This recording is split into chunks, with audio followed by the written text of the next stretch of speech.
Greetings, peace be with you. Welcome to video number 3 in this series of testosterone mastery, in which I'm going to share with you the number 1 testosterone killer. Okay, this is the reason, primary part of the reason that so many men around the world, the majority of men around the world, are suffering from suboptimal testosterone levels, right? The average man today has less than half the testosterone levels compared to the average man from a few decades ago. And in my opinion, in scientific fact and literature as well, the number 1 killer is your body composition. Okay, so your body composition is the ratio of fat to muscle on your body. Okay, and again, it leads back to your metabolism, which is the combination of anabolic and catabolic processes in your body, right? And the primary reason that body fat is the number 1 killer of testosterone in the 21st century is because it produces an enzyme called aromatase, and aromatase literally converts testosterone into estrogen. Okay, and the more body fat that you have, the more your hormones are out of whack. Not only testosterone, but your insulin, your leptin, which is the satiety hormone, the ghrelin, which is the hunger hormone. All of your hormones get out of whack. Okay, and Dr. Robert H. Ludwig wrote a book called Fat Chance, in which he shares that body fat is your number 1 predictor of infirmity, right? Nothing correlates with diabetes, heart disease, cancer. And in this day and age, what's going on right now? Okay, that coronavirus, everything is, even that, right? The thing I just said, that is also related to how much extra body fat you're carrying, right? If you look at the deaths that are taking place from coronavirus, losing my voice just doing that. But if you look at the deaths that are taking place from that as well, messed up my throat, you can see that the majority, like 83% plus of the people that are going down because of this thing that I just mentioned, I'm not going to say it again because my throat's messed up, are actually pre-diabetic or diabetic or overweight and obese, right? So is this a coincidence? That is a whole topic for a different video on the conspiracy around this stuff, right? But at the end of the day, the more body fat that you have, the lower your testosterone level will be, the more compromised your immune system will be, the more messed up your metabolism will be, and the more likely you will be and susceptible you will be to picking up these conditions that damage your body. All right, so what can we do about it? Okay, because it's so easy to eat foods that don't support our metabolism. It's so easy to eat foods that actually encourage that fat gain. So what can we do about it? Like I said, it comes down to your body composition, right? And most people are focused on losing the weight, right? Oh, I lost 2 pounds today. Oh, I lost 10 pounds today. Oh, I lost 20 pounds today. And this is something that I was focused on for a long time, and it tripped me out. Because when I was in the process of starting on my fitness journey, getting in shape, right, I had to lose a lot of fat, right? I was lifting weights and I was getting muscle as well. And I look at the scale, I'm like, shit, last week I lost 2 pounds. This week I gained 2 pounds. Am I reversing in my progress right now? And I was using weight as a primary success metric. But of course, that was actually going up based on the muscle I was gaining, and it was going down based on the fat I was losing. And therefore, that compensation was messing my head up because I thought I wasn't making progress, right? So what we really need to focus on over here is that of our waist measurement, right? Because the waist is the one body part that can actually only increase and decrease based on our body fat. All right, so the more you can focus on the waist, a good metric to shoot for is less than 45% of your height. Okay, if you can get your waist to below 45% of your height, that is the minimum success standard. Okay, then after that you can go and improve on it. But again, like if your waist is more than 45% of your height and you've been told by your doctor or you've been told by the advertisements that you need to get on the TRT, then that is just a red flag over there, because again, you are addressing the symptoms, which is low T, which is testosterone not being produced, and then you're just addressing that with putting more testosterone in your body, but you're not addressing why you have low testosterone in the first place. Okay, and the reality is that the more body fat you have, the more testosterone is converted into estrogen. Okay, so the more muscle you can build, the more your metabolic rate will increase. Okay, so your metabolic rate is the amount of calories that your body burns at rest, and muscle is more metabolically active than fat, because fat just stays there, especially around the belly, right? When it's around the belly, it's like so easy to carry. And it's actually an evolutionary mechanism, right? Because our bodies were designed for a day and age very different than the one we live in right now. We evolved in an environment of food scarcity, right?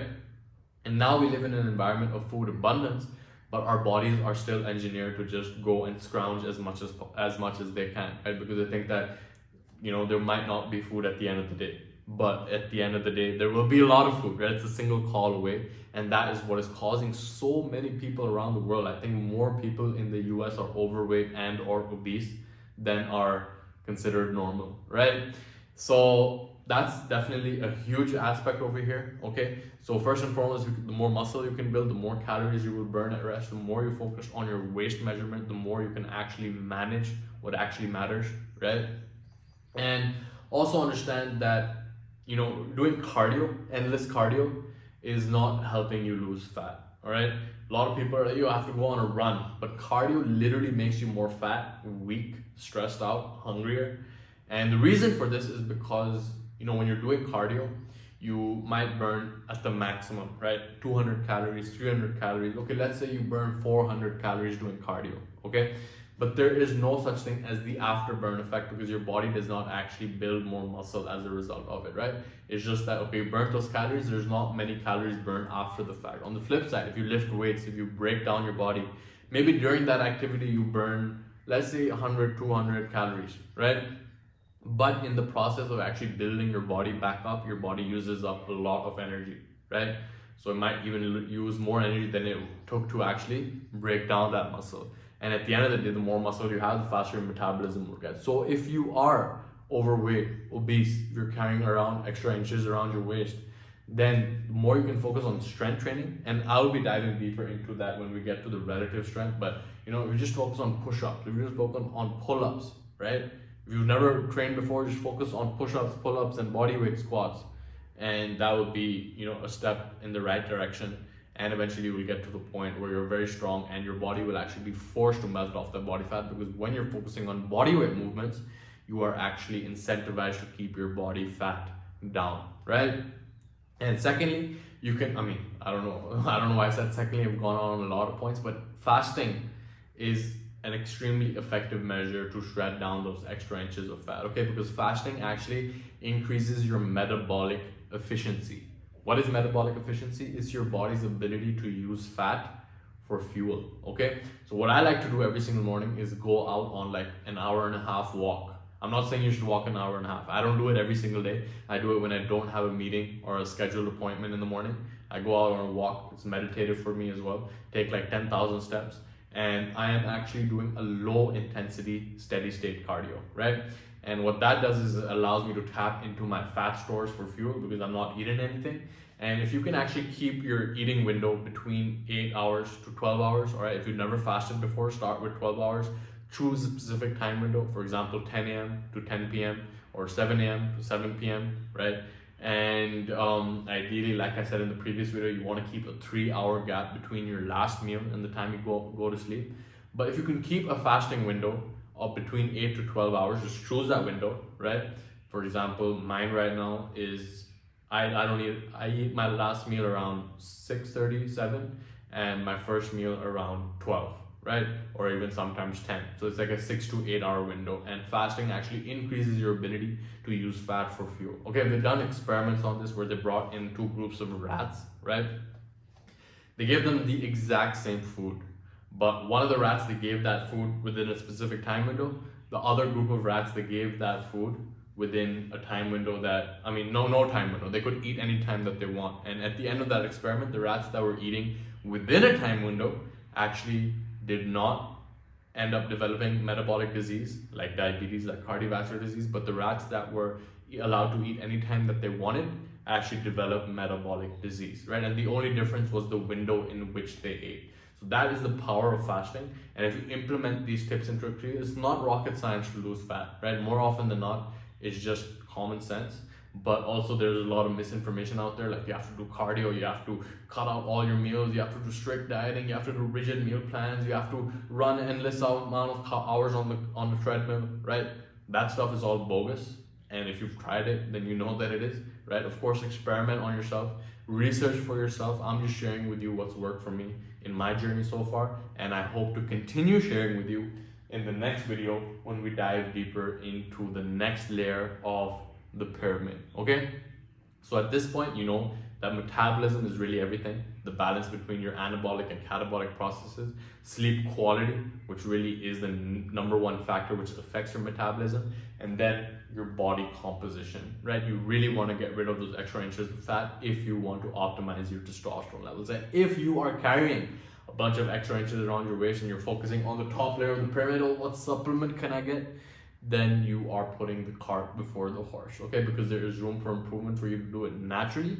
And if you are focusing on the supplements, the pills, the gels, the injections, without focusing on your lifestyle, then yes, you'll experience higher testosterone levels in the short term, but in the long term, there can be a bunch of negative side effects from that, okay?